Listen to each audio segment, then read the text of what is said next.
احمد کو سارا پہ یقین تو ہوتا ہے، لیکن اب وہ کیا کرے، اس کی حرکتیں ہی ایسی ہیں۔ اس کی ماں بھی بہت بگڑ چکی ہے، وہ کہتی ہے کہ سارا کو چھوڑنا ہی پڑے گا، سارا کو طلاق دینی پڑے گی، لیکن احمد کہتا ہے کہ ایسا کچھ نہیں ہے، میں سارا کو کبھی نہیں چھوڑوں گا، وہ ٹھیک ہو جائے گی۔ لیکن اس کو یہ نہیں پتا کہ سارا بالکل ٹھیک کہہ رہی ہے، سارا کی نظروں سے اوجھل ہی یہ سب کچھ ہو رہا ہے۔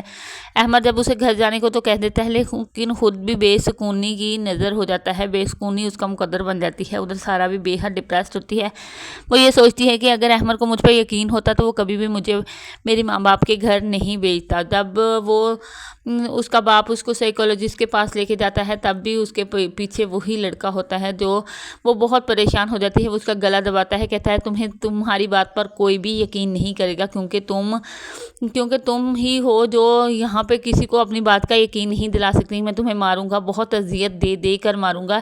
لیکن ادھر احمد جو ہے اس کو بھی شبہ ہو جاتی ہے، کیونکہ اس کی نوکرانی جو اس نے پیرو کی بیٹی رکھی ہوئی ہے، وہ اس کی ماں سے کہتی ہے کہ اب کبھی بھی سارا آپی کو اس گھر میں مت لائیے گا۔ یہ بات احمد سن لیتا ہے اور اس کو بہت ڈانٹ ٹپٹ کرتا ہے اور کہتا ہے کہ اگر تم نے دوبارہ یہ بات کی، ویسے تو اپنی ماں کو کہہ دیتا ہے کہ اس کا حساب کرو، لیکن وہ اپنی ماں جب پینو کی بیٹی اس کو اپنے باپ کو کہتی ہے کہ تم پلیز آپ میرے لیے معافی مانگ لے، میں ایسا کچھ نہیں کروں گی، احمد کے پاس جاتے ہیں، معافی مانگتے ہیں، تب احمد پوچھتا ہے کہ کب فون کیا، کیوں فون کیا، تب وہ اس کو بتاتی ہے۔ احمد یہ کہتا ہے کہ اگر غلطی ہوئی تو میں تمہیں دوبارہ اس کی بہت کڑی سزا دوں گا۔ ادھر سارا بہت اذیت میں ہے، جب وہ گھر آتی ہے اپنی بہن کے پاس، اس کو کہتی ہے کہ وہ آیا تھا، اس نے میرا گلا بھی دبایا تھا، بہت زیادہ زور سے دبایا، میری گردن پہ انگلیوں کے نشان ہوں گے، لیکن اس کو کہیں نشان نہیں مل رہے۔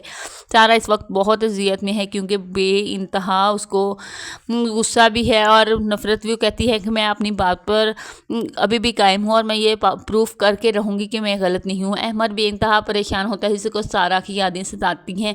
اب دیکھتے ہیں کہ وہ نیکسٹ ایپیسوڈ میں سارا کو لینے آئے گا یا کہ وہ سارا کو اسی طرح بھی یارو مددگار چھوڑ دے گا۔